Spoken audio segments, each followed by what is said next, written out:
Salut les gars, Joe. Donc aujourd'hui on se rend chez mon ami Nico de la coutellerie Feu et Forge.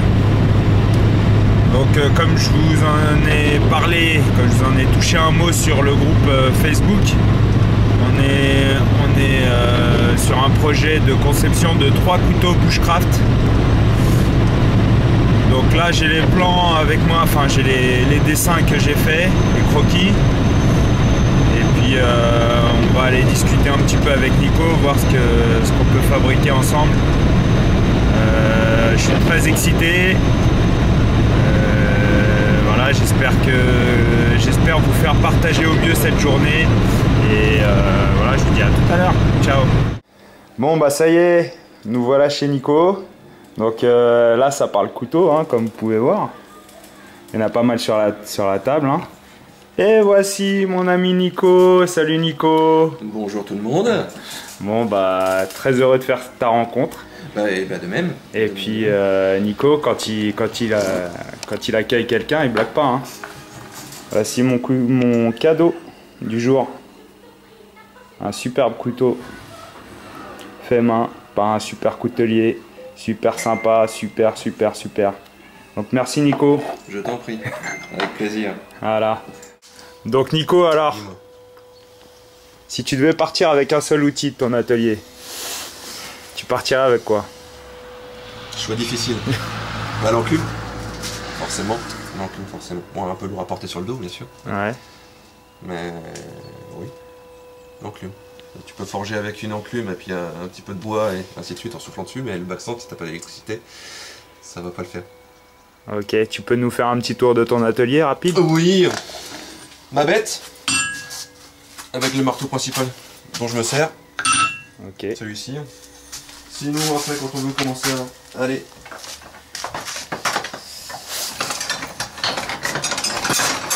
dans le plus lourd, on a ça. Les jeux de pince pour prendre le métal en différentes formes. Ma petite forge à charbon. Ok. Ma forge à gaz, faite maison, au propane. Le tube de trempe, rempli d'huile, ou de cuvette traitement thermique. Mon backstand, qui est inutile. La petite polisseuse.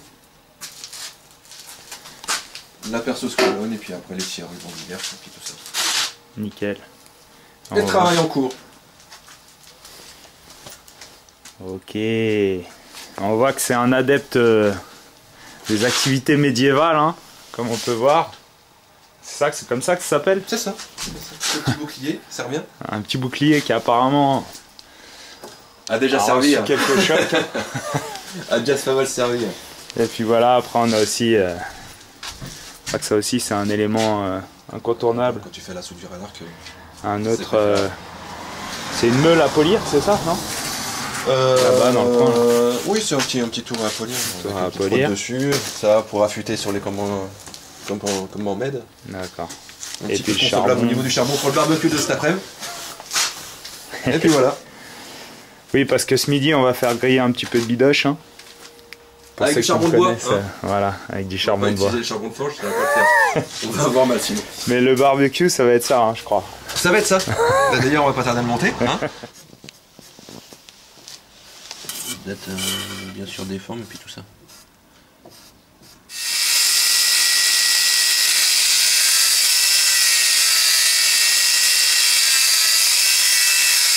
Donc là, on va prendre le couteau, ouais. On va se mettre sur le backstand et on va faire ce qu'on appelle le détourage. On va sortir la forme du couteau en elle-même. Et après, on passera à tout ce qui va être perçage de la plate semelle et les moutures. Ok, nickel. Go.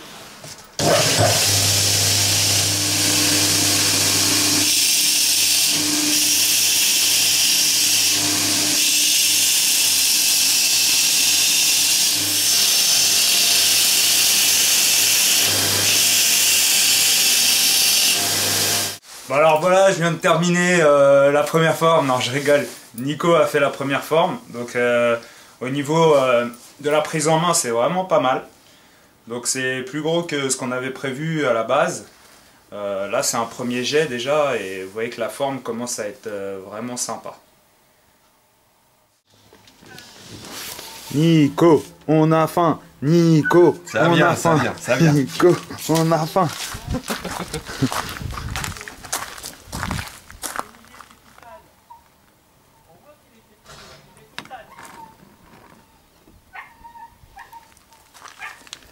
Un barbecue à la mode viking.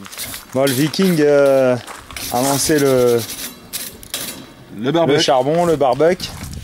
Donc c'est vraiment un barbecue OP comme on dit. Un barbecue de forgeron. En plus le soleil il est avec nous. On voit le coup de poignet sûr hein, quand même. Hein. Celui qui trouve un barbecue mieux que ça, donc il me le montre. C'est cool la forge hein. Bon alors, ce qui est sympa à la forge de Nico, c'est que c'est pluriactivité. On fait un peu de tout. Hein. Un petit peu de tir à l'arc, donc on s'est retrouvé sur le fait qu'on était tous les deux chasseurs, qu'on a l'intention de chasser à l'arc. Donc là il s'est installé une petite cible et puis on va faire quelques flèches. On va essayer du moins.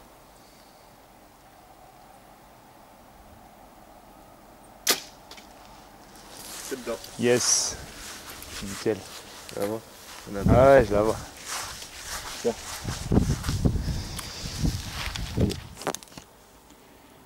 Nickel, c'est bon. Enregistrement, c'est bon. Non, mais tu sais, moi et la technologie, hein, ça fait deux.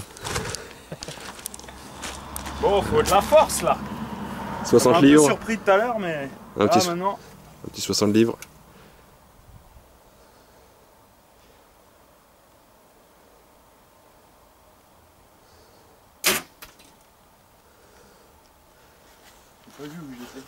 À mon avis, ça a ripé. Ouais, je suis dedans, mais en ricochet. Ah, je suis dedans. Hein.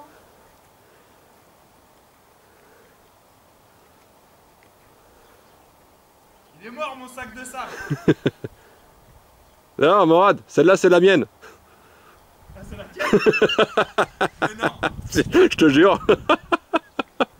À mon avis, la tienne elle doit être dans le champ. Donc on est à 25 mètres, maintenant tire à, On est passé à 2,50 m. à 15 mètres, parce que 25 mètres c'est encore un peu tôt. Bon, par contre fais attention au cerisier qui est à côté, c'est tout ce que je te demande.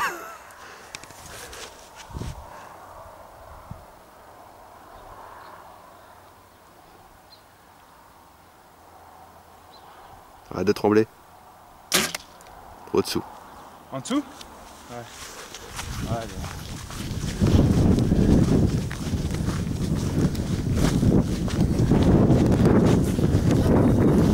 Là, le sanglier s'est barré. La taupe est morte.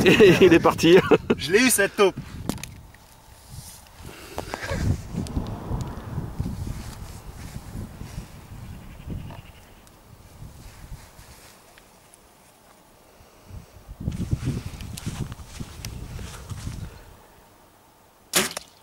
Dans la terre. Toujours en bas. Dans la terre. C'est bon? Ouais.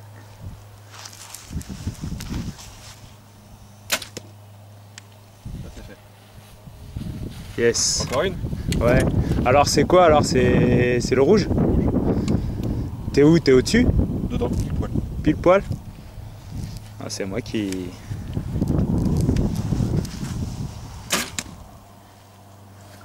Oh purée! Encore une? Dans l'œil! Dans l'œil du sac.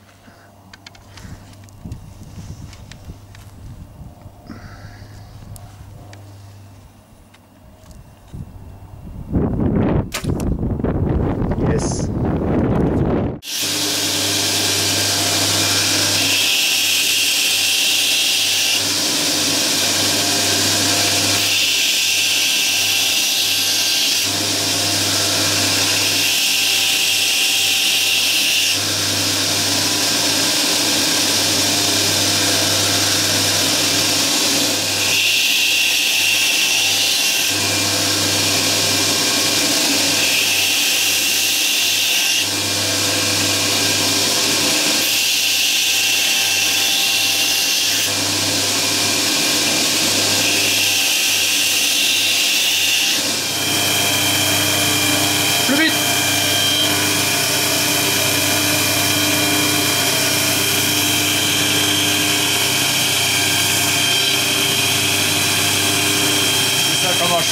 Ça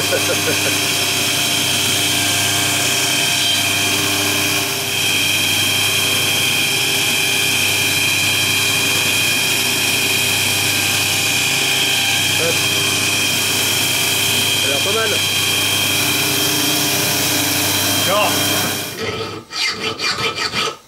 Donc là, notre ami Nico passe au guillochage maison, à la lime, à l'ancienne. Donc oui. Donc voilà, on peut voir la première étape du guillochage qui se fait là. Donc c'est vraiment du beau boulot.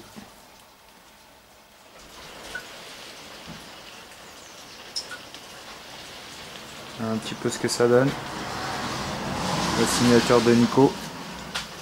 Guillochage maison. Là, le couteau est en train d'être préparé. Donc on a allumé la forge. Et là, le couteau va être préparé à la normalisation. Donc là, on va passer à la phase de première normalisation. Donc il y en aura 3. Et en fait, ça permet au couteau de rester droit lors de la trempe. C'est ça. Sinon, il risque de vriller et bah, du coup, il sera plus utilisable. Donc le couteau est placé à la verticale et on le laisse refroidir tranquillement.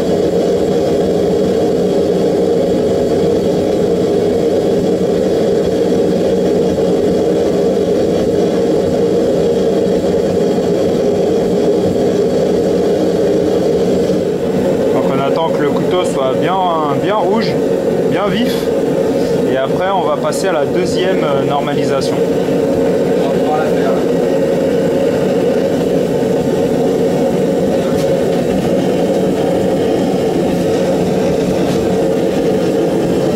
Donc ça permet à l'acier de se réhomogénéiser.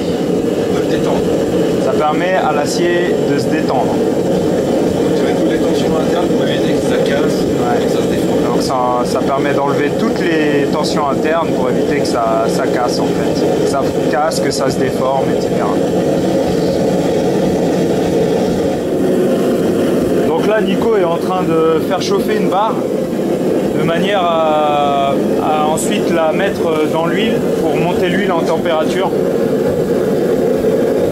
Pour que l'huile ait une température plus haute lors de la trempe finale de la lame. Ça permet de fluidifier l'huile pour que la trempe soit mieux. D'accord. Je ne sais pas si vous avez entendu, mais ça permet de fluidifier l'huile pour que la trempe soit plus efficace. Donc là, voilà, il insère la tige métallique. Alors il se peut que l'huile prenne feu, mais bon, on est équipé, on a des extincteurs à portée de main au cas où. Donc là on voit bien qu'il tourne la tige pour bien homogénéiser l'huile. Donc là ça va être la dernière phase, ça va être la phase de trempe.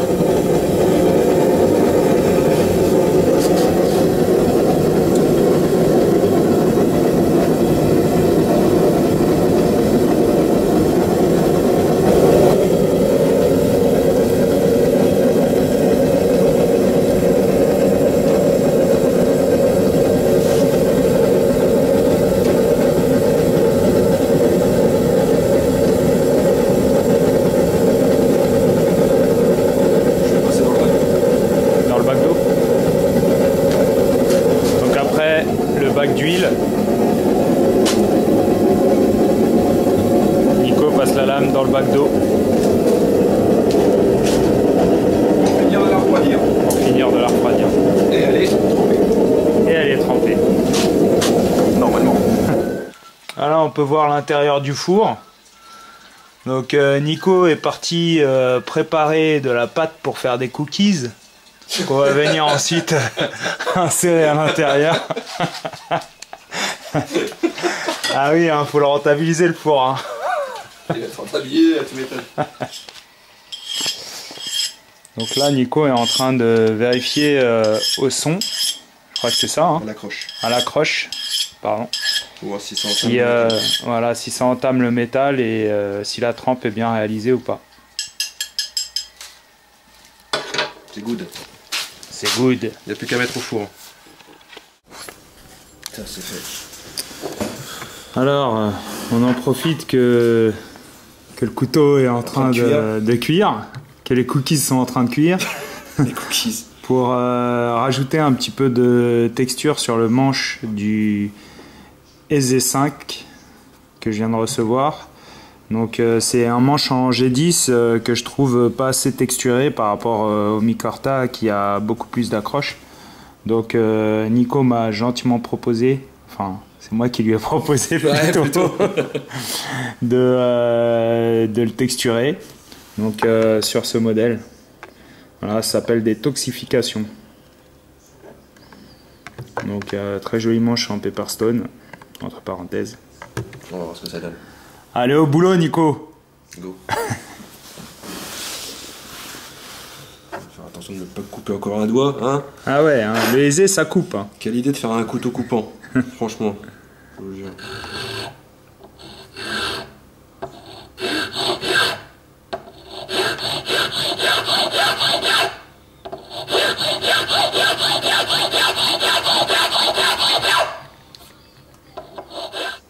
Voilà, donc on a un premier côté qui est fait.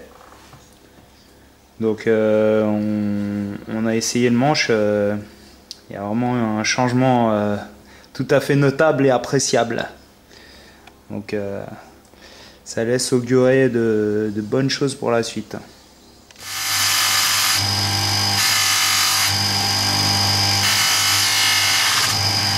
Voici le rendu final au niveau du manche. Je sais pas ce que vous en pensez, mais moi je trouve que c'est une réussite totale.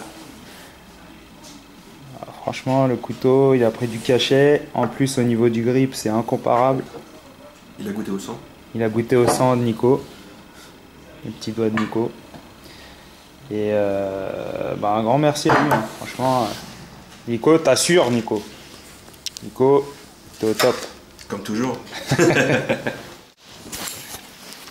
Bon alors juste sorti du four, là on fait un petit test de bâtonnage avec Nico, donc vous voyez bien, c'est pas encore affûté. Hein. Le morceau de bois. Le morceau de bois.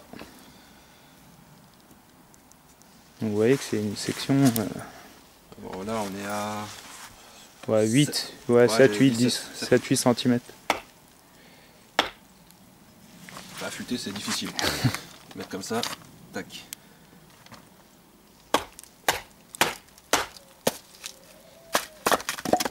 Sans problème.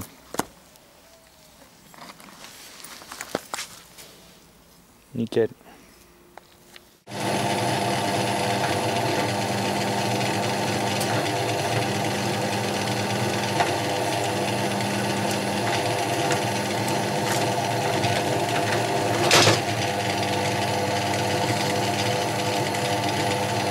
De la colle parce que d'une part ça fait un maintien plus costaud et en même temps vu que c'est collé et que tu as amené à avoir le couteau qui va aller dans l'humidité, ça évite que la flotte se mette entre le bois et la plate semelle. Du coup ça fait une protection en plus tout simplement, donc celle-ci est très bien si vous avez des choses à coller. Et avec ça adhère, ça adhère. En moins de 5 minutes, donc on va se bouger. Alors moi juste je voulais passer un petit message à toutes les personnes qui négocient les couteaux à outrance. Donc voilà, là on est arrivé à 9h30, il est 18h. Donc si on calcule bien, bon on a fait un peu les cons aussi pendant la journée. Si peu. Légèrement, hein, bon, pas tant que ça. On a perdu du temps à trouver sa flèche qu'il avait jetée dans le champ. Ouais. C'est pas la mienne, menteur. Pour manger des cookies. Donc voilà, une journée pour un couteau. Donc les gens qui veulent négocier les couteaux à 50 €. It's not possible. Il faut voir le travail qu'il y a derrière. Exactement. Et croyez-moi, ça arrive. Voilà, fin de la parenthèse.